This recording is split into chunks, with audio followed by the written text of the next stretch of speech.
السلام علیکم ورحمۃ اللہ وبرکاتہ۔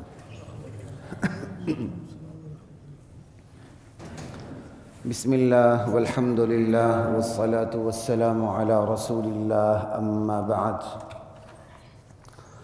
فاعوذ باللہ من الشیطان الرجیم، بسم اللہ الرحمن الرحیم۔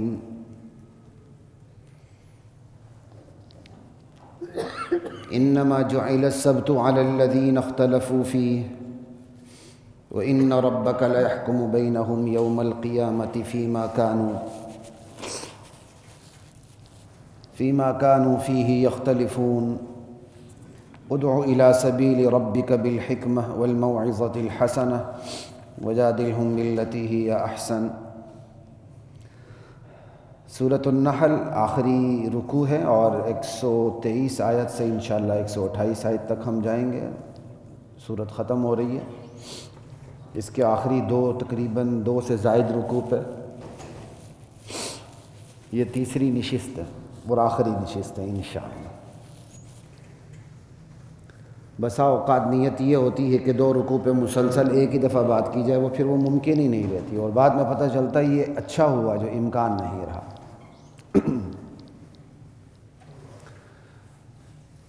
گزشتہ جمعے آپ نے بات سنی تھی کہ قرآن کریم ابراہیم علیہ السلام کو نمونہ بنا کے پیش کرتا ہے اس امت کے لیے۔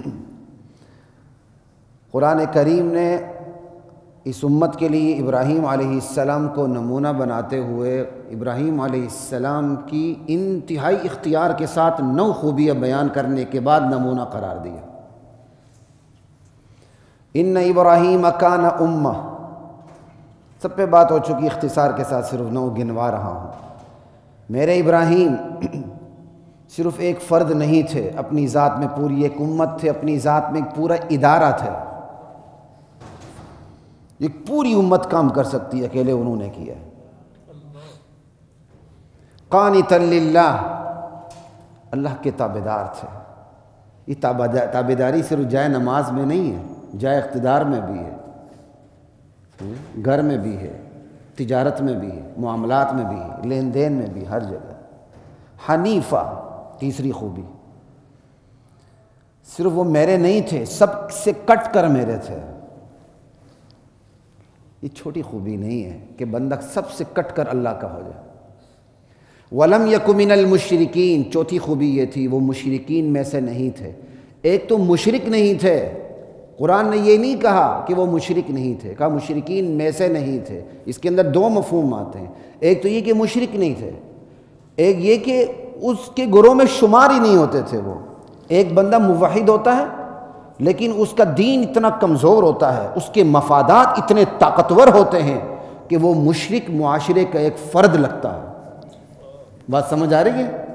یہ انتہائی اختصار کے ساتھ بات کر رہا ہوں کیونکہ ان آیات پہ بات ہو چکی ہے، لیکن یہ جو بات کر رہا ہوں یہ پہلے میں نے نہیں کی تھی۔ ویسے انصاف کی بات ہے، اللہ تعالیٰ نے ابھی میرے دل میں ڈالی ہے۔ وَلَمْ يَكُنْ مِنَ الْمُشْرِكِينَ۔ 10 سال 12 سال پڑھنے کا فائدہ یہ ہوتا ہے، یہ نہیں کہ سو کے اٹھ کے آئیں تو آپ کو وہی آتی، نعوذ باللہ۔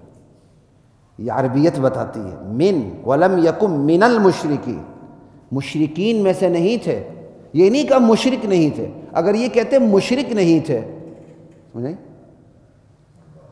کہ وَمَا كَانَ مُشْرِكًا یا وَمَا كَانَ مُشْرِكًا، وہ مشرک نہیں تھے، تو یہ مفہوم ادا نہیں ہوتا جو اب ہو رہا ہے۔ ایک تو مشرک نہیں تھے، دوسری بات کیا، مشرکین کی جماعت میں شمار بھی نہیں ہوتے تھے، مشرکین کے معاشرے کا فرد ہی شمار نہیں ہوتے تھے وہ، اور یہ چھوٹی بات نہیں ہے۔ اب ہمارے ایمان کو دیکھ لیں، خصوصاً ہم میں سے وہ طبقہ جو ہمارا باہر رہتا ہے، یورپ میں رہتا ہے، یورو ڈالر پونڈ کے لیے اپنی ذہانت کو بیچتا ہے۔ ایک تو بیچارہ لیبر طبقہ ہے، میں اس کی بات نہیں کرتا کہاں تک جائز ہے کہاں تک ناجائز ہے۔ جب ہم نے ہجرت پہ بات کی تھی تو اس پہلو پہ ہم نے بات کی تھی۔ ایک ہے یہاں کا برین ڈرین ہو کے باہر جانا، اس کی تو گنجائش ہی نہیں ہے نا، اس کی تو گنجائش ہی نہیں ہے کہ آپ 5 مرلے سے اٹھ کے 2 کنال میں آنا چاہتے ہیں۔ 10 سال رگڑے کھا کے آنے کے بعد بہت بڑے پوش ایریے میں آپ ایک بڑا فارم بنانا چاہتے ہیں اور بہت بڑی کوٹھی لے کے آپ اس سٹیٹس میں رہنا چاہتے ہیں، اس لیے آپ باہر جا رہے ہیں۔ یہ اس آیت کے خلاف ہے۔ ابراہیم علیہ السلام صرف یہ نہیں کہ مشرک نہ تھے، مشرک معاشرے کا فرد بھی نہیں لگتے تھے، وہ بالکل الگ تھلگ، وَلَمْ يَكُمْ مِنَ الْمُشْرِكِينَ۔ ہمارے مفادات اتنے طاقتور ہوتے ہیں اور ہمارا ایمان اس کے مقابلے میں اتنا کمزور ہوتا ہے، ہم مسلمان ہوتے ہوئے کافر لگتے ہیں، ہم مسلمان ہوتے ہوئے مشرک دکھتے ہیں، ہم مسلمان ہوتے ہوئے لبرل معاشرے کا ایک بالکل مساوی فرد نظر آتے ہیں۔ ہم میں اور ان میں کوئی فرق ہی نظر نہیں آتا، سوائے یہ کہ شناختی کارڈ اٹھا کے دیکھے تو اس میں جیسے قومیت میں کسی کی قوم لکھی ہوتی ہے، مذہب میں اسلام لکھا ہوتا۔ 4 خوبیاں ہو گئی، بلکہ یہ 5 ہو گئی۔ مشرک بھی نہ تھے، مشرک معاشرے کا شمار میں نہیں ہوتے تھے، 5 ہو گئی، تو اب کل 10 خوبیاں بیان ہوں گی۔ شاکرا لانعمی، 6ٹھی خوبی، اللہ کی نعمتوں کا شکر گزار تھے۔ یہ نہیں کہ نعمتیں اللہ کی، شکریہ فلاں حضرت کے در پہ گئے تھے تو دیکھو سب کچھ مل گیا، انا للہ و انا الیہ راجعون۔ اور یہ انعمی، خیر ویسے ایک بات بتا دوں، کئی دفعہ باتیں وہ گرامر کی ہوتی ہیں، یہ جمع قلت ہے افعل کے وزن پر، یعنی قلیل نعمتوں کے بھی شکر گزار تھے، تو کثیر نعمتوں کے تو بطریق اولا شکر گزار تھے۔ شاکرا لانعمی، یہ 6ٹھی خوبی تھی۔ اجتباہ، 7ویں خوبی، اللہ نے انہیں چن لیا تھا، عالم کی رہنمائی کے لیے اللہ نے انہیں چن لیا تھا، اور ایسا چن لیا تھا یہودی بھی انہیں اپنا پیشوا مانتے، مسیحی بھی انہیں اپنا پیشوا مانتے، ہم تو مانتے ہی مانتے ہیں۔ اجتباہ، 7ویں خوبی، وہداہ الی صراط مستقیم، 8ویں خوبی، اللہ نے انہیں راہ مستقیم پر ڈال دیا تھا۔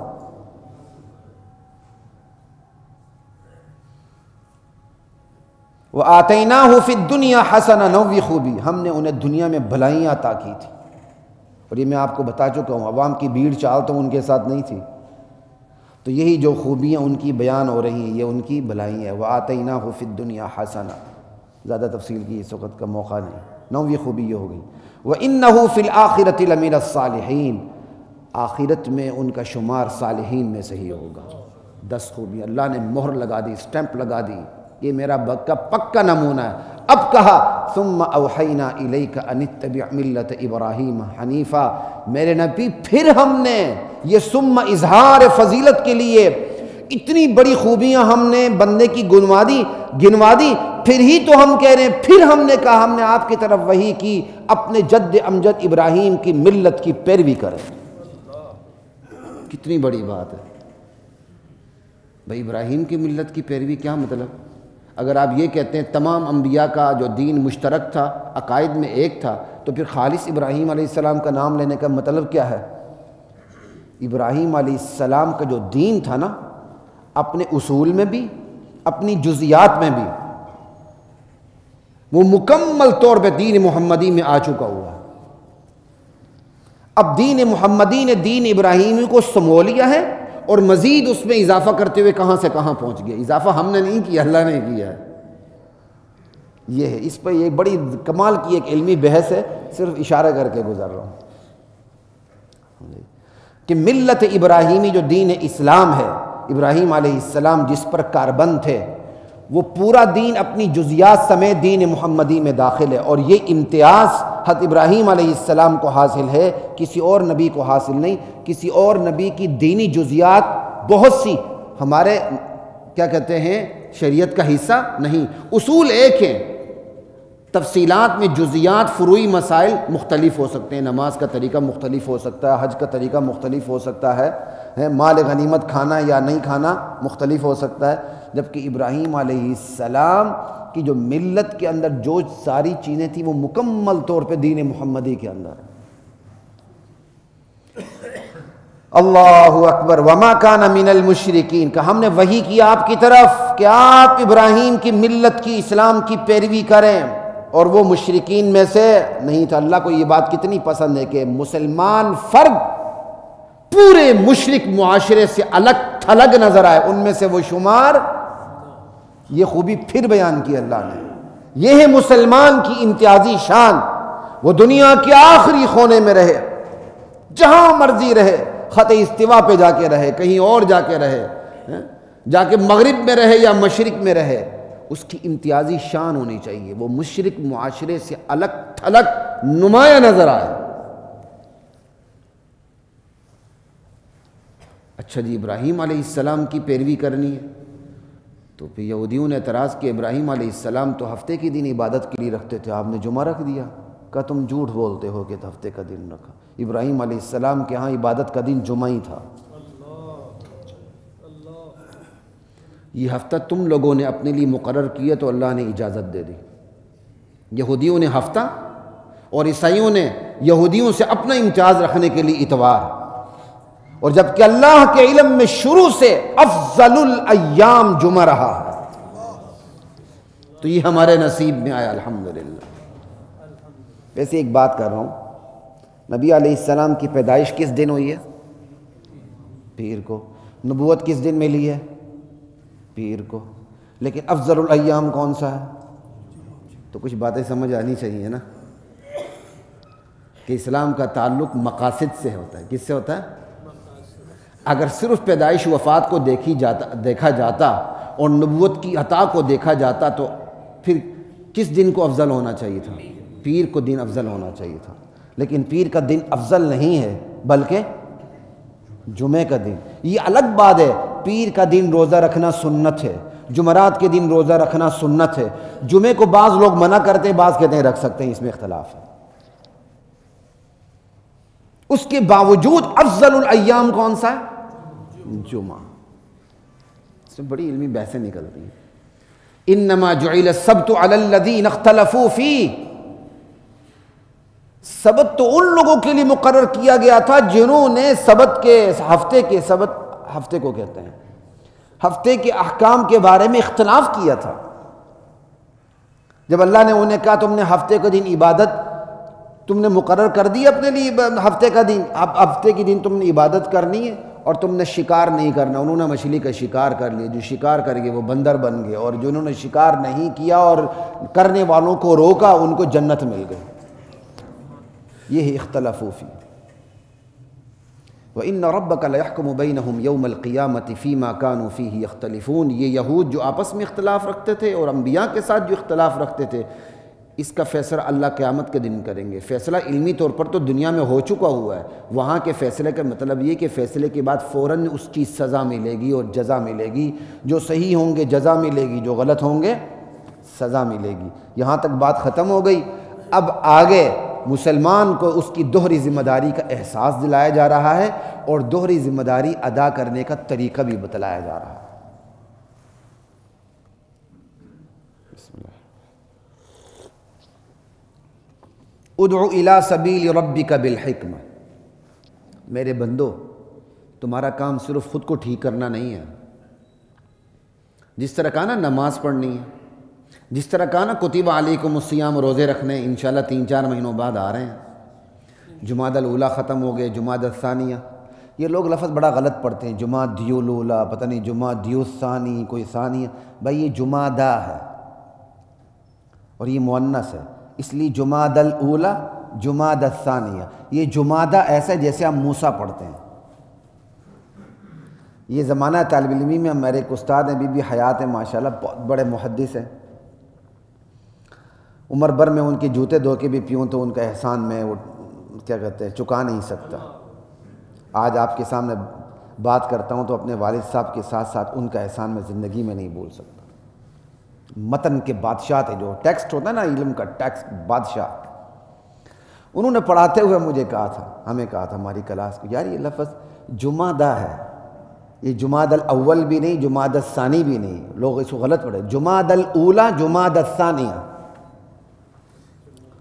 تو جمادی الثانیہ شروع ہو چکا ہے، جمادی الثانیہ رجب، شعبان، رمضان، بس یہ 3 مہینے۔ ادعو الی سبیل ربک بالحکمہ، یہ دوہری ذمہ داری کا احساس دلایا جا رہا ہے۔ تمہارا کام صرف خود کو ٹھیک کرنا نہیں ہے، اپنے پروردگار کے راستے کی طرف دعوت بھی دینی ہے۔ اپنے طرف نہیں، اپنی جتھہ بندی کے لیے، اپنی سیاسی پارٹیوں کے لیے۔ آج ہر بندہ آپ یہ باغ جنا بھی چلے جائیں نا صبح نماز کے بعد، وہ بوڑھے بوڑھے معذرت کے ساتھ جن کی دونوں پاؤں قبروں میں پہنچ چکے ہیں، بیٹھ کی نہ بلی پی ٹی آئی اور پوٹی آئی اور پتہ نہیں مسلم لیگ نون تو جیالے تھے متوالے تو لڑ رہے ہیں جناب علی، یہ عمر ہے تسبیح ہاتھ میں پکڑنے کی، یہ عمر ہے مسجد میں بیٹھنے کی، یہ عمر ہے عبادت کرنے کی، یا بڑے بڑے ہمارے عمر کے بابا جی کسی بورڈ کے درخت کے نیچے تاش کھیلتے ہوئے نظر آئیں گے، یا وہ سیر کرتے ہوئے بھی بس پارٹیوں کے اوپر ان کی گفتگو ہو رہی، جی آج اے ہوا تھا جو ہے تو یہ ہوا، یا اگر خدا نخواستہ بدقسمتی سے کوئی کرکٹ کا میچ ہو رہا ہے تو ہمارے عمر رسیدہ لوگوں کی نمازیں بھی گئی، سب کچھ معاف۔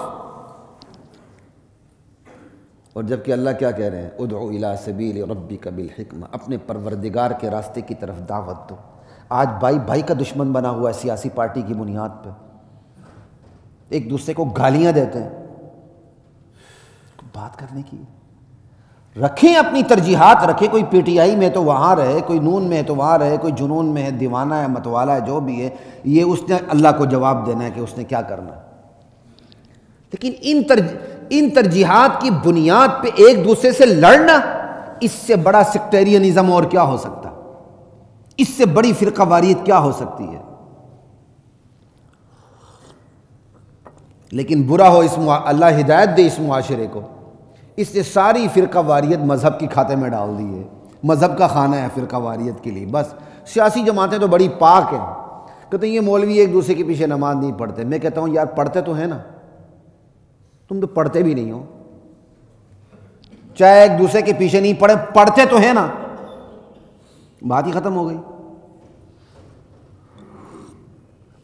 عجیب بات ہے۔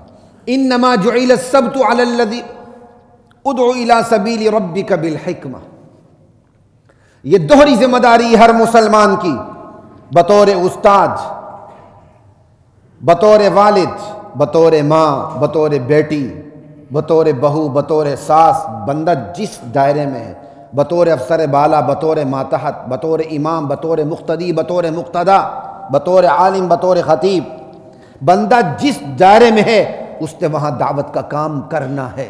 یہ نہیں کہ میں ان پڑھ ہوں تو کام نہیں کروں گا، میں بڑا پڑھا لکھا ہوں تو کام نہیں کروں گا، میرے اور کام بڑے ہیں، نہ، سب کے ذمے یہ دوہری ذمہ داری ہے۔ جس طرح نماز فرض ہے اس طرح دعوت دینی بھی فرض ہے اللہ کے راستے کی طرف، جس طرح نماز فرض ہے، ہر بندہ اپنی اس دوہری ذمہ داری کا احساس کرے، شاہد ہی کسی اور جماعت کی ضرورت رہے۔ آج مسلمان پس اس لیے رہا ہے کہ اس کو اپنی اس دوہری ذمہ داری کا احساس نہیں ہے، وہ سمجھتا ہے میں خود سدھر گیا، سب کچھ سدھر گیا، بس میری کوئی اور ذمہ داری نہیں۔ یہ اس کی بہت بڑی غلط فہمی ہے۔ اس نے دعوت دینی، دعوت، اور دعوت نہ دے کی پاداش میں وہ پکڑا جائے گا۔ ایک ہے دعوت فرض کفایہ، جیسے میں یہاں بیٹھا ہوں، اور اس پر بھی سوال اٹھتا ہے کہ اب یہ فرض کفایہ ہے کہ فرض عین ہے۔ فرض کفایہ اسے کہتے ہیں جو کفایت کر جائے، اور اگر فرض کفایہ کفایت نہ کر جائے سارے گناہ گار ہو جاتے ہیں۔ اس وقت یہ فرض کفایہ کفایت نہیں کر رہا، نماز جنازہ فرض کفایہ ہے، لیکن اگر محلے والے نماز جنازہ نہ پڑھیں سارے گناہ گار ہیں۔ اجتماعی تبلیغ فرض کفایہ ہے لیکن وہ کفایت نہیں کر رہی تو سارے گناہ گار ہیں۔ یہ تو نہیں جس نے داڑھی چھوڑی وہ مولوی صاحب ہو گیا، یہ مطلب تو نہیں ہے نا، یا جو ممبر پہ بیٹھ گئے وہ مولوی صاحب ہو گیا، یہ مطلب بھی نہیں ہے۔ عالم دین ہو جو اپنے گرد و پیش کے مسائل کو حل بھی کر سکے، شریعت کی روشنی میں بتا بھی سکے، تبلیغ بھی کر سکے۔ آپ لوگوں سے ڈریں نا، آپ کے ہاتھ میں کیا ہے کہ آپ لوگوں سے کوئی ڈرے یا مجھ سے کوئی ڈرے؟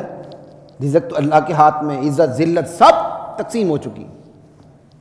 اب اتنے عالم کتنے ہیں ذرا گن لو، پتہ چل جائے گا آپ کو۔ لا الہ الا اللہ واللہ اکبر۔ تو دعوت، اجتماعی دعوت فرض کفایہ ہے، انفرادی دعوت گھر کے اندر، دوست احباب کے اندر، جہاں بیٹھیں وہاں ایک دوسرے کو سکھانا یہ فرض ہے۔ انفرادی دعوت فرض ہے، اس کے اپنے اپنے دائرے ہیں۔ آپ کا اپنا دوست، آپ کی اپنی اولاد ہے، اس کو دین کی دعوت دینا آپ پر ضروری ہے۔ برائی کو دیکھو تو سب سے پہلے کس سے ختم کرنا؟ یہ دعوت نہیں تو کیا ہے؟ ہاتھ کی طاقت نہ ہو پھر زبان ہے، وہ بھی نہ ہو تو دل میں برا جاننا ہے۔ دل میں برا جاننے کا مطلب یہ نہیں تھو تھو کر کے محفل موسیقی سنتے رہیں، سر ہلاتے رہیں، پھر تھوڑی دیر بعد پھر تھو تھو کریں۔ مطلب یا اللہ مجھے اتنی توفیق دے کہ میں اس برائی کو جڑ سے اکھیڑ سکوں اور وہاں سے سائڈ پہ ہو جائے۔ یہ ہے دعوت، اور پروردگار کی طرف، اپنی ذات کی طرف نہیں کہ میرے مرید بڑھ جائیں، میرے مقتدی بڑھ جائیں، میرے متوسلین اور معتقدین بڑھ جائیں، بس میری واہ واہ ہو جائے۔ جو یہ نیت رکھتا ہے نا میری واہ واہ ہو جائے، وہ کبھی کسی کو ناراض نہیں کر سکتا۔ وہ شیطان کو بھی خوش رکھے گا، رحمان کو بھی خوش رکھنے کی کوشش کرے گا۔ حج بھی کیا کعبہ کا، وہ شعر بھول گیا مجھے، گنگا کا اشنان بھی، راضی رہے رحمان بھی، خوش رہے شیطان بھی۔ شعر آگے پیچھے ہو گیا کوئی نہیں، فرق نہیں پڑتا، لیکن مفہوم یہی ہے۔ ہم گنگا کا اشنان بھی کرتے ہیں، حج بیت اللہ بھی کرتے ہیں، شیطان کو بھی خوش کرتے ہیں، رحمان کو بھی خوش کرنے کی کوشش کرتے ہیں۔ پھر عوام بھی غلط فہمی کی شکار ہوتی، ماشاءاللہ دیکھو جی فلاں عالم ہے کتنے میٹھے بول بولتا ہے، وہ تو کسی کو ناراض ہی نہیں کرتا۔ جو کسی کو ناراض ہی نہیں کرتا وہ سب سے بڑا رئیس المنافقین ہوتا ہے۔ یہ تو منافق کی نشانی ہے۔ اللہ ناراض نہ ہو اس پر نظر رکھیں، باقی ساری باتیں حل ہیں۔ بندے کو ناگوار نہ گزرے، بندہ ناراض نہ ہو۔ بندہ کیوں نہیں ناراض ہوگا؟ حق بات پہ نبی سے ناراض ہوں اور آپ کو ہار ملے۔ حق کی دعوت اٹھتی ہے، کھلبلی مچتی ہے، گروہ دو ہو جاتے ہیں، تین ہو جاتے ہیں۔ حق کی دعوت ہر کوئی قبول نہیں کرتا۔ یہ آگے بات آ رہی ہے، ادعو الی سبیل ربک۔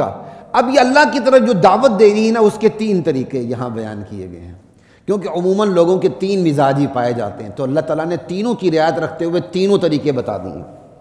اللہ اکبر، کیا کمال ہے ان آیات کا۔ ادعو الی سبیل ربک بالحکمہ والموعظۃ الحسنہ وجادلہم باللتی ہی احسن۔ اپنے پروردگار کی طرف دعوت دینی ہے حکمت کے ساتھ، موعظہ حسنہ کے ساتھ، اور پھر جب مباحثے کا موقع ہے، سوال جواب کا، ڈیبیٹ کا، تو اچھے طریقے سے کرنی ہے۔ یہ تین طریقے تینوں دعوت کے ہیں۔ بعض لوگوں کو غلط فہمی ہوتی نہیں جی یہ مباحثہ دعوت میں شامل نہیں، پتہ نہیں ان کی عقل کو کیا ہو گیا۔ جب آپ دین کی بات کرتے ہیں، بحث مباحثہ کرتے ہیں، تو آپ دعوت نہیں دے رہے ہوتے۔ یہ تو مشکل ترین مرحلہ ہے، لیکن یہ تیسرے نمبر پر ہے، کیونکہ پہلی کوشش یہ کرنی چاہیے مباحثے کی نوبت نہ آئے، کیونکہ مباحثے میں بندہ کئی دفعہ ذاتی انا کا شکار ہو جاتا ہے۔ وہ سمجھنے کے باوجود سمجھنے کے لیے تیار نہیں ہوتا، وہ میں نہ مانوں کی رٹ لگاتا ہے۔ اس لیے قرآن نے اسے تیسرے درجے پہ رکھا ہے۔ سب سے پہلا درجہ کیا ہے؟ حکمت۔ حکمت کا لفظ اتنا کلاسیکل ورڈ ہے کہ اس کی تشریح کرتے جائیں تو 10 جمعے گزر جائیں، لیکن چند چیزیں آپ کو بتا دیتا ہوں بس۔ حکمت، حالات کو پیش نظر رکھنا پڑتا ہے، موقع محل کو دیکھنا پڑتا ہے، سامنے جو مخاطب ہیں ان کی ذہنی استعداد دیکھنی پڑتی ہے۔ اب ماشاءاللہ آپ سامنے بیٹھے ہوئے ہیں، میں ہمیشہ اللہ کا شکر ادا کرتا ہوں اور اپنے ساتھیوں سے بھی کہتا ہوں کہ مجھ گناہگار پر اللہ کی بہت بڑی نعمتوں میں سے ایک یہ نعمت یہ ہے، اللہ تعالیٰ نے آپ جیسے انٹلیکچوئلز مجھے دیے جو پڑھے لکھے ہیں، دین کی بات کو سمجھتے ہیں، اشارے بھی سمجھ جاتے ہیں، کئی دفعہ مجھے وضاحت کی ضرورت بھی نہیں ہوتی۔ سمجھ آئی بات کی؟ یہ بہت بڑی بات ہے، اس میں پھر میں بھی مشکل سے بچ جاتا ہوں، آپ تک بھی بات پہنچ جاتی ہے، لیکن الحمدللہ یہ اللہ کا بہت بڑا احسان ہوتا ہے کہ سننے والے ذہنی استعداد کے ایک اچھے لیول پر ہوں، وہاں پھر دلیل سے استدلال سے بات بند کرتا ہے، وہاں پھر بندہ شوق سے بھی مطالعہ کرتا ہے۔ یقین کیجئے مجھے اس ممبر سے اٹھا کے کسی اور ممبر پہ لے جائیں، کبھی کبھار کہیں بیان کرنے کی نوبت آتی ہے، معذرت کے ساتھ مجھے کبھی وہ ٹیسٹ ملا ہی نہیں ہے جو میں آپ لوگوں کے سامنے جب دین کی بات کرتا ہوں تو مجھے ایک مٹھاس نصیب ہوتی، کیونکہ مجھے پتہ چل رہا ہوتا ہے جو میں بات کر رہا ہوں وہ پہنچ رہی ہے، وہ سمجھی جا رہی ہے۔ اب یہی آپ بات اگر ایک انتہائی دیہات میں چلے جائیں جہاں بیچارے صرف ہل چلانے والے لوگ بیٹھے ہیں، تو وہاں تو پھر آپ کو بہت نیچے اتر کے بات کرنی پڑتی ہے، بہت نیچے اتر کے بات کرنی پڑتی ہے۔ حکمت، مخاطب کی ذہنی استعداد، اس کی پوزیشن، حالات، موقع محل، تمام چیزیں حکمت میں داخل ہیں۔ وزڈم، پھر یہ بھی وزڈم میں داخل ہے۔ آپ قرآن بیان کرتے ہیں، بعض ہمارے علاقوں میں یہ بعض مولویوں کے بارے میں لطیفے بنے ہوئے ہیں، یار فلاں مولوی صاحب کو کیا سننا ہے، تو وہ تو جب بھی آتے ہیں ابراہیم علیہ السلام کی بات کرتے ہیں، موسیٰ علیہ السلام کی بات کرتے ہیں، عیسیٰ علیہ السلام کی بات کرتے ہیں، چل سوچا اب کیا ہوتا ہے، اب یہ چھوٹی بات تھوڑی، یہ بہت بڑی بات ہے، لیکن یہ کہ وہ معاشرے پر فٹ نہیں کرتے ہیں۔ قرآن کی آیات کو اٹھا کے معاشرے کو سمجھتے ہوئے معاشرے کی تشخیص کرنا، اس کی تجویز کرنا، اس کے مرض کا علاج کرنا، یہ وزڈم اور حکمت میں داخل ہے، یہ ہر کسی کے بس میں نہیں ہے، یہ من جانب اللہ عطا ہے اللہ کی۔ یہ ساری چیزیں وزڈم کے اندر شامل ہے کہ آپ نے کس طرح اپنے مخاطبین کو لے کے چلنا ہے، قرآن کی آیات کو معاشرے پر کیسی فٹ کرنی ہے کہ وہ صرف ایک کہانی نہ سنے، نعوذ باللہ 3000 سال پہلے کم و بیش یا جتنے بھی، ویسے 3000 سال کے ابراہیم علیہ السلام آئے تھے، بس ایک آپ نے بات سن لی، اور بھائی وہ بات ایسے کریں کہ اب وہ آیات ابھی اترتی ہوئی محسوس ہوں کہ یہ میرے لیے اتر رہی ہیں۔ یہ وزڈم ہے، یہ حکمت ہے، مخاطبین کے حالات کو سامنے رکھنا، ان کے مزاج کو، یہ نہیں کہ مزاج کو سامنے رکھنا، مزاج کا مطلب یہ آپ ناراض نہ ہو تو، ناراض ہوں گے تو میں بات نہ کروں، ناراض نہ ہو تو بات، یہ غلط بات ہے، یہ حکمت نہیں ہے کہ ناگوار نہ گزرے، یہ غلط بات ہے، یہ کوئی حکمت نہیں ہے۔ یہ حکمت ہوتی انبیاء کی باتیں امت کو ناگوار کبھی نہ گزرتی، وہ ہجرتوں پہ مجبور نہ کرتے، وہ انبیاء کا قتل عام نہ کرتے۔ پتہ نہیں اب ہم نے، ہمارے مولویوں نے یہ حکمت بنا لی، ناگوار نہ گزرے، انا للہ و انا، یہ کوئی حکمت نہیں۔ اور اس کے پھر مختلف انہوں نے نام رکھے ہوئے، دل آزاری نہ، اچھی بات ہے، لفظ بڑے اچھے ہیں، دل آزاری نہ ہو، یہ، لیکن اس کا غلط مفہوم لیا گیا ہے، دین بیان ہی نہیں کرنا، بس تھوڑے سے میٹھے میٹھے لطیفے سنا دیے، کچھ تھوڑے سے فضائل سنا دیے، بس بات ختم کر دی۔ مجھے ایک مولوی صاحب اللہ بخشے فوت ہو چکے ہیں، اللہ انہیں جنت نصیب کرے، ان کے بیٹے کو آپ جانتے ہیں، تو انہوں نے مجھے مشورہ دیا تھا جب میں ہائی کورٹ میں پہلے ٹینیور میں یہاں آیا تھا پہلی دفعہ، اس کے بعد پھر فارغ ہوا، پھر آیا، تو اللہ کا کام ہے، تو انہوں نے مجھے کہا تھا اچھی بلی نوکری لگ گئی ہے، یہ قوم سدھرنے والی نہیں ہے، ایک آدھ واقعہ سنا دو، قرآن کی ایک آیت پڑھ دو، بس ٹھیک ہے، قوم سدھرنے والی نہیں ہے، مطلب ملازمت ہے، دیہڑی کھڑی کرو، بس اور کیا چاہیے۔ ہماری بڑی حیرت ہوئی ان کو۔ انا للہ و انا الیہ راجعون۔ انبیاء سب سے بڑے حکیم تھے، پھر بھی انہیں مصیبتیں سہنی پڑی، امت کی طرف سے مشکلات جھیلنی پڑی، ان کی بات حکمت سے باہر تو نہیں تھی۔ ہم نے حکمت کا اپنا مفہوم لیا کہ مولوی صاحب کو سوئی کی چبھن بھی نہ ہو، میرا تخت سلطنت ہیلے بھی نہ، ہچکولے بھی نہ کھائے، کسی کی مزاج میں گرمائش بھی پیدا نہ ہو، انتقامی کارروائی پر بھی نہ اترے۔ اللہ اکبر۔ حکمت یہ نہیں ہے، حکمت وہ ہے جو میں آپ کو بتا رہا ہوں، حکمت پورا قرآن ہے، انبیاء کی دعوت قرآن کریم میں موجود ہے، آپ ان کو پڑھیں، وہ حکمت ہے۔ سمجھ آئی بات کی؟ تو یہ میں حکمت کو بڑے مختصر الفاظ میں تھوڑا سا جلدی بتا رہا ہوں تاکہ میں ان رکوعات کو آج ختم کروں، ان آیات کو بالحکمہ۔ پھر سختی نرمی خود حکمت میں داخل ہے، تبلیغ صرف نرمی کا نام نہیں ہے، اور تبلیغ صرف سختی کا نام بھی نہیں ہے کہ بندہ ہتھوڑا مارے۔ تبلیغ میں حکمت میں سختی بھی ہے، نرمی بھی ہے۔ یہ فیصلہ کرنا مشکل ہو جاتا ہے عالم دین کے لیے بھی کہ مجھے کہاں سختی کرنی، کہاں۔ اجتماعی خطاب میں سختی ہوتی ہے، بندہ سخت لہجے میں بات کر رہا ہوتا ہے، لیکن وہیں انفرادی ملاقات کے اندر اس کے لہجے میں نرمی آ جاتی ہے۔ ایک جو اپنے بن چکے ہوتے ہیں، جنہیں بات سمجھ میں آ چکی ہوتی ہے، سمجھانے والا اسے ڈانٹ بھی دیتا ہے، لیکن جو نئے ہوتے ہیں اس کی گالی بھی برداشت کرتا ہے۔ یہ سختی نرمی۔ تو بعض میرے ساتھی، میری اپنی عادت ہے بعض ساتھیوں کو جو بہت قریبی ہوتے ہیں ڈانٹنے کے، تو کبھی کبھی میرے ذہن میں آتا ہے پتہ نہیں یہ بیچارے کیا سمجھیں گے، لیکن میں ان کو یہ اصول بھی بتا دیتا ہوں۔ اصول ہے، حضرت معاذ بن جبل رضی اللہ تعالی عنہ نے ایک دفعہ عشاء کی نماز لمبی پڑھائی، نبی علیہ السلام نے سختی سے کلام فرمایا ان کے ساتھ۔ یہ وہی نبی ہیں جب انہیں تکلیف دیتے تھے تو آگے سے رد عمل نہیں دیتے تھے، لیکن اپنے قریب ترین ساتھی کو صرف عشاء کی نماز لمبی پڑھانے پر سختی کی۔ یہ لمبی سے مراد آج جیسی لمبی نہیں ہے، 2 آیتیں لمبی ہو جائیں آپ لمبی سمجھتے ہیں، وہ لمبی سے مراد صحابہ جس کی رات کو لمبی سمجھتے تھے، یہ ایک الگ موضوع ہے، وہ باقاعدہ اس کا کرائٹیریا ہے، سارا سٹینڈرڈ ہے کہ کون سی نماز میں کس لیول کا پڑھنا ہے آپ نے۔ یہ نہیں کہ عشاء کی نماز بھی قل هو اللہ پڑھ کے نیچے چلے جائیں۔ اللہ اکبر کبیرہ، یہ سارا حکمت کے اندر داخل ہے۔ اسی طرح کبھی کبھی پیٹھ پیچھے بات بھی کر جانی پڑتی ہے۔ نبی علیہ السلام نے ایک صحابی کے بارے میں فرمایا، بڑا اچھا ساتھی ہے، بس بال ذرا زیادہ لمبے ہیں، تہبند سے ذرا اس کی جو تہبند ہے ذرا زیادہ ہی لٹک جاتی ہے۔ وہ موجود نہیں تھا، آپ نے فرما دیا، اس تک بات پہنچی، اس نے بال کاٹ کے کانوں تک پہنچا دی ہے، تہبند وہ آدھی پنڈلی تک لے آئے۔ اللہ اکبر، یہ بھی حکمت ہے۔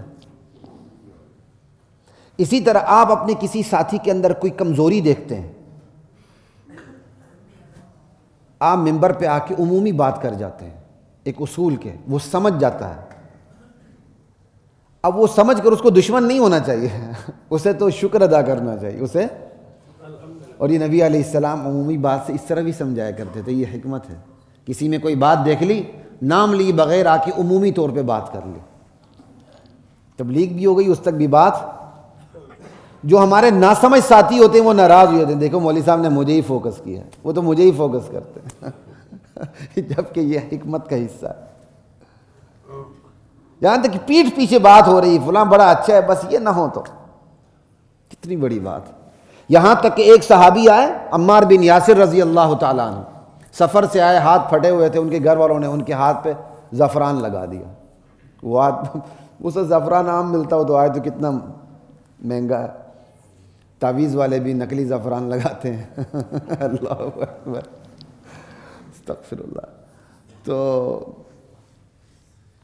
نبی علیہ السلام کے پاس جب آئے، انہوں نے سلام کیا، نبی علیہ السلام نے سلام کا جواب نہیں دیا، کہا جاؤ ہاتھ دھو کے آؤ۔ یہ بھی حکمت، سلام کیا، سلام کا جواب نہیں دیا، اور کہا ہاتھ، جس پر قرض تھا اس کی نماز جنازہ نہیں پڑھائی، حالانکہ وہ صحابی تھے۔ یہ بھی حکمت میں داخل ہے یہ چیزیں۔ اسی طرح موضوع ترین بات کرنا، یہ بھی حکمت میں داخل ہے۔ قبائلی معاشرہ ہوتا ہے، وہ سرداری چاہتے ہیں، جو قبائلی معاشرے کے مزاج سے تھوڑا بہت واقف ہو اس بات کو بڑی اچھی طرح سمجھ سکتے ہیں۔ اللہ کے نبی نے ان کے مزاج کی رعایت کرتے ہوئے کہا اسلام قبول کر لو، عرب و عجم کے مالک ہو جاؤ گے۔ یہ ان کے مزاج کے مطابق بات تھی، کتنی بڑی بات۔ اسی طرح بعض جو زیرک قسم کے لوگ تھے، آپ نے انہیں اس طرح تبلیغ کی، ارے بھائی اسلام قبول کر لو، ہم تمہیں کچھ ذمہ داریاں بھی سونپ دیں گے۔ اور بسا اوقات کسی نے ذمہ داری مانگی تو آپ نے عطا نہیں۔ ابھی بھی کس طرح میں آپ کے سامنے وزڈم کی تشریح کروں؟ یہ وزڈم کوئی چھوٹی چیز نہیں ہے، حکمت کا لفظ، وزڈم نہیں، حکمت، وزڈم اس کا ایک حصہ ہے۔ یعنی آپ نے بعض دانشمندوں کو یہ بھی کہا اسلام قبول کر لو، ہم تمہاری دانشمندی سے، زیرکی سے فائدہ اٹھا کے کچھ ذمہ داریاں تمہیں سونپ دیں گے۔ اسی طرح زکوٰۃ کے اندر ایک حصہ مؤلفۃ القلوب کے لیے تھا۔ جو کمزور لوگ ہوتے تھے، چاہے وہ زکوٰۃ کے مستحق نہ ہو، کافر، اسلام اس وقت مغلوب تھا، تو ان کو زکوٰۃ کے پیسے دے دیے جاتے تھے۔ یہ بھی دعوت کی ایک حکمت کا حصہ تھا اس میں۔ اللہ اکبر کبیرہ۔ اور آج ہم نے حکمت کیا بیان کی، یہ سامنے والا ناراض نہ ہو۔ آج ہماری حکمت کیا ہے، خطیب صاحب بیٹھتا ہے تو دو منٹ کی بات کو وہ ربڑ کی طرح کھینچ کے 2 گھنٹے تک لے جاتا ہے، وہ لے مارتا ہے، وہ 0 گیئر سے سٹارٹ ہوتا ہے، 5ویں گیئر پہ جاتا ہے، کبھی 3رے پہ، کبھی 4تھے پہ، کبھی 5ویں پہ۔ اور اگر آپ اس کو سمجھانے کی کوشش کریں کہ دیہاتی ماحول ہے، یہ لوگ لے ہی سنتے ہیں، طرز سے ہی سنتے ہیں، تو معذرت کے ساتھ جو علماء میری بات سن رہے ہیں انہیں میں گزارش کر رہا ہوں، ٹھیک ہے دیہات میں ماحول ہے، آپ تجوید کے ساتھ قرآن پڑھیں، لے کے ساتھ، لے تو خیر اچھا لفظ نہیں ہے قرآن کے لیے، تجوید کے ساتھ قرآن آپ پڑھیں، ترنم سے پڑھیں، اچھی بات ہے، لیکن اس دیہات کے ماحول کو تبدیل کرنا بھی آپ کی ذمہ داری ہے۔ دعوت میں وہ ماحول لائیں جو نبی علیہ السلام کا تھا۔ نبی علیہ السلام کا ماحول دیہاتی تھا، آپ مختصر طریقے سے بات فرماتے تھے، آپ کوئی اپنی آواز میں ترنم پیدا کر کے لے لگا کے نہیں پڑھتے تھے. آج ہمارے خطیب یہ بہانہ ڈھونڈتے، بہانہ بھی نہیں، حقیقت بھی کئی جگہ، لیکن یہ ماحول تبدیل کرنا بھی تو علماء کا کام ہے نا. تو یہ میں نے آپ کو حکمت کی تھوڑی سی میں نے ڈیٹیل دے دی. مخاطب کو دیکھا جاتا ہے، موقع محل کو دیکھا جاتا ہے، حالات کو دیکھا جاتا ہے. سختی بھی کرنی پڑتی، نرمی بھی کرنی پڑتی، اپنوں کے ساتھ سختی کرنی پڑتی ہے، غیر ہو تو ان کے ساتھ نرمی کرنی پڑتی ہے. اجتماعی خطاب کے اندر سختی ہوتی ہے. انفرادی معاملات، جب انفرادی طور پر کوئی آپ سے دین سیکھ رہا ہے تو آپ وہاں اس کے ساتھ نرمی کر رہے ہوتے ہیں. یہ بہت سی چیزیں دیکھی جاتی ہیں. اسی طرح خواتین ہے، کوئی بندہ خاتون ہے اور بندی خاتون ہے، وہ اسلام قبول کرنے کی طرف راغب ہو رہی ہے، تو آپ اسلام نے جو خواتین کو حقوق دیے وہ اس کے سامنے رکھیں. دیکھو جی، اسلام تو وراثت میں بھی حصہ دیتا ہے. مسلمان نہیں دیتا، اسلام دیتا ہے. مسلمان نہیں دیتا، اسلام کی کوئی غلطی نہیں. اب آپ عورتوں کے سامنے اسلام، عورتوں کے حقوق، اسلام عورتوں کے وہ پہلو رکھیں عورتوں کے سامنے جو عورتوں سے متعلق ہے اسلام کا. یہ بھی حکمت ہے. اسی طرح اللہ تعالیٰ کی ایک نعمت ہے اچھی ذات سے ہونا، لیکن یہ کم ذات کہنا اور کسی کو ذات کی وجہ سے ڈی گریڈ کرنا اسلام میں جائز نہیں ہے. ٹھیک ہے، جیسے شودر ہے. اب آپ نے شودروں کو تبلیغ کرنی ہے تو انہیں اسلام نے جو مساوات رکھی ہے وہ شودروں کے سامنے رکھیں. برہمن کے سامنے کسی اور طریقے سے بات کریں. شودروں کے سامنے جو اسلام نے ایک ہی صف میں کھڑے ہو گئے، محمود و ایاز. یہ ساری حکمت کی باتیں ہیں. موضوع ترین بات موقع محل کے مطابق کرنا کہ شریعت کی بات بھی نہ چھوٹے، پہنچ جائے اور اس کے دل پر اثر کر جائے. یہ حکمت ہے. والموعظۃ الحسنہ، سمجھ آئی. اور دوسرا اچھی نصیحت کے ساتھ آپ نے، یہ دوسرا طریقہ کار ہے. حکمت کے اندر دلائل آتے ہیں بہت زیادہ. حکمت کے اندر دلائل کا پہلو نمایاں ہے. کچھ طبیعتیں ہوتی ہیں وہ استدلال سے متاثر ہوتی ہیں، دلیل کی دنیا سے متاثر ہوتی ہیں. کچھ طبیعتیں ہوتی ہیں جو نصیحت کی دنیا سے متاثر ہوتی ہیں، ان کو زیادہ دلیلوں کی ضرورت نہیں ہوتی. انہیں نصیحت کریں، ان کے جذبات کو فوکس کریں، جنت جہنم کو سامنے رکھیں، ترہیب کو، شوق کو، ڈراوے کو سامنے رکھیں. یہ دوسرا ایک طریقہ کار ہے دعوت کا. آپ مخاطب کو سامنے دیکھیں، جو آپ کے سامنے ہے وہ دلیل کی دنیا کا بندہ ہے یا نصیحت کی دنیا کا بندہ ہے، کہ اس کے سامنے جنت جہنم کو رکھیں، منظر کو رکھیں. اور یعنی اسلام میں صرف یہ نہیں کہ ایک ایسی بات کہ جو صرف اس کے دماغ کو اپیل کرے، نہیں، وہ بھی بات کریں جو اس کے دل کو بھی اپیل کرے. یہ ہے موعظہ حسنہ. دل کو بھی اپیل کرے کہ وہ سمجھ جائے یار بندہ اخلاص کے ساتھ میرے سامنے بات کر رہا ہے، یہ کوئی اپنی ریاست نہیں چمکا رہا، مجھے جہنم سے بچانا چاہتا ہے، مجھے نبی کے طریقے پر لانا چاہتا ہے.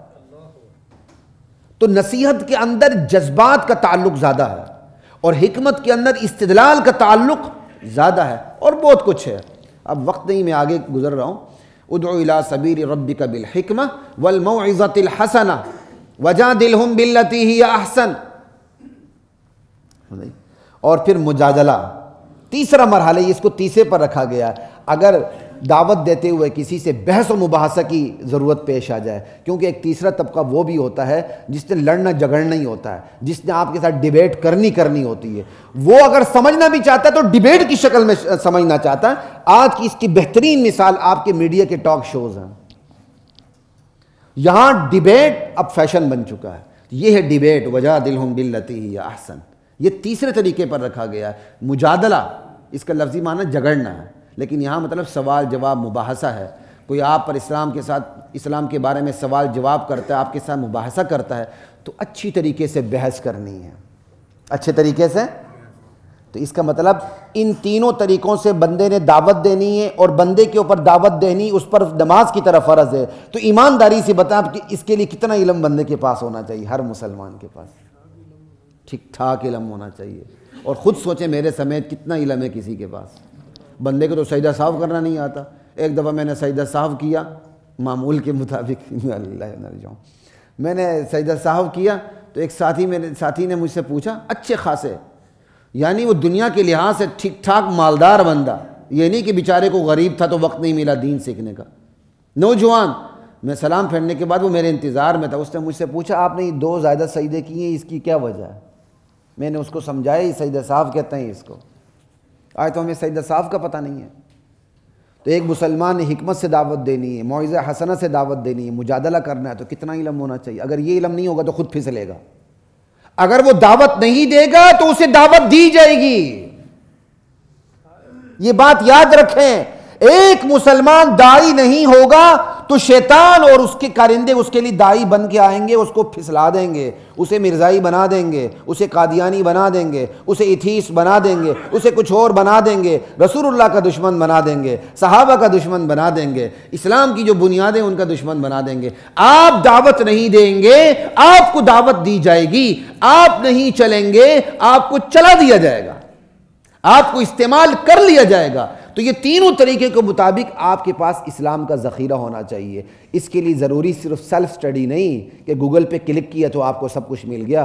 علماء کی صحبت اختیار کریں، ان کی مجلس اختیار کریں، ان کے سامنے دوزانو ہو کے بیٹھ کے علم حاصل کریں۔ بیس کو بھی دور لینا پڑتا ہے تو نیچے بیٹھ کے چونا پڑتا ہے اس کو، لا الہ، اس کی گندگی برداشت کرنی پڑتی ہے، اس کی ٹانگ برداشت کرنی پڑتی ہے، حفاظتی اقدامات کرنے پڑتے ہیں۔ یار کم سے کم اتنی ہی آپ تکلیف برداشت کر لیں دین کے لیے، کسی کے سامنے جا کے اس کی کچھ بری عادات بھی ہوں گی وہ آپ برداشت کر لیں، وہ ذرا تلخ مزاج ہوگا اس کی تلخی کو بھی آپ برداشت کر لیں، دین کا علم حاصل کر لیں۔ اگر آپ سے اسلام کے بارے میں بات کرے تو آپ جواب دے سکیں اسے۔ اب تو یورپ کے اندر کل پرسوں میں نے ایک میرے نظر سے کلپ گزرا، ٹرانسجینڈر تو بڑی دور کی بات ہے، اب ماشاءاللہ کتے بن رہے ہیں، 10,000 کے قریب کتے بن چکے ہیں، اور ان کا تعلق بڑے بڑے عہدوں والوں سے اور بڑے بڑے امیروں سے ہے، وہ کتے بن کے رہتے ہیں، وہ کرتے ہیں باقاعدہ۔ ٹرانسجینڈر تو اب دور کی بات ہے، جب وحی کا دامن چھوڑے تو یہ موقع آتا ہے۔ ہم کہاں بیٹھے ہوئے ہیں، وجادلہم باللتی ہی احسن، جدال۔ اب جب آپ مباحثہ کریں گے تو یہ ایک بڑی عام غلط فہمی پھیلی ہوئی ہے، بس ہر وقت آپ نرم بات کریں۔ نہیں بھائی، سخت کلام کا جواب سخت کلام سے دینا جائز ہے، یہ اصولی بات ہے۔ آپ نہ دیں الگ بات ہے، وہ بات آگے آئے گی۔ اب بات یہاں ختم ہو رہی، وقت ختم ہو رہا ہے، باقی بیان جو اس کا تکملہ رہتا ہے آئندہ جمعہ بیان کرنے کے بعد پھر میں آگے چلوں گا انشاءاللہ۔ تو یہ ابھی یہاں تشنگی رہتی ہے، یہ کہتے ہیں نا جی ہر وقت نرم بات کریں، یہ بات نہیں ہے۔ جب ڈیبیٹ ہوگی، جب مباحثہ ہوگا، اگر سخت بات کرے گا سخت کلامی سے، آپ اسی لیول پہ سخت کلامی سے بات کر سکتے ہیں، البتہ ایسی بات کبھی نہیں کر سکتے جو شریعت کے خلاف ہو، تہذیب کے خلاف ہو، گالم گلوچ ہو، یہ کام نہیں کر سکتے۔ اونچی آواز میں بات ہو رہی تو اونچی آواز میں بات کی جا سکتی ہے، لیکن یہ فیصلہ کرنا پڑتا ہے کہ کہاں آپ نے اونچی آواز میں بات کرنی، یا کہاں سخت کلامی کا جواب سخت کلامی سے دینا، یا سخت کلامی کا جواب نرمی سے دینا۔ یہ فیصلے کرنا پڑتے ہیں، اور یہ مشکل فیصلے ہوتے ہیں، آسان نہیں ہوتے۔ اسلام کے ساتھ جتنا جڑیں گے یہ فیصلے کرنے اتنے آسان ہوتے ہیں۔ صحابہ نبی سے اتنے جڑ چکے تھے کہ ابھی اوپر سے فتویٰ آیا نہیں ہوتا تھا، اللہ مفتی کی طرف سے کوئی ابھی حکم آیا نہیں ہوتا تھا، صحابہ کا مزاج بتا دیتا تھا کہ جو نیا حکم آ رہا ہے وہ اس قسم کا ہوگا۔ جب آپ دین سے جڑیں گے آپ کے لیے آسان ہوگے، آپ کو پتہ چل جاتا ہے کہ آپ بیس میں نہیں، پھر بھی چوکا لگنا، چھیکا لگنا، دکا لگنا، اکا لگنا، کیا ہونا ہے۔ آپ کا مزاج بتا دیتا ہے، اسی پہ سارے جوئے چلتے ہیں۔ آپ اپنی طبیعت کو جدھر چلائیں گے ادھر چلے گی، آپ دین پہ چلائیں گے دین پہ چلے گی، آپ دنیا پہ چلائیں گے اسی صرفہ بازار میں چلے جائیں، بالکل ایک جماعت لڑکے پڑے ہوئے نہیں ہوتے ہیں۔ آپ سونا ان کے سامنے رکھ دیں، بالکل لیبارٹری کی طرح دیکھ کے ہی بتا دیں گے کس کیرٹ کا سونا ہے، دیکھ کے ہی بتا دیں گے کس کیرٹ کا سونا۔ یہ کیا ہے؟ ان کی زندگی اس کے ساتھ گزری ہے، بس زندگی جیسے گزاریں گے ویسی چیزیں آپ کے لیے آسان ہوں گی۔ اس کی تشنگی رہتی ہے، آئندہ جمعہ انشاءاللہ۔ وآخر دعوانا الحمدللہ۔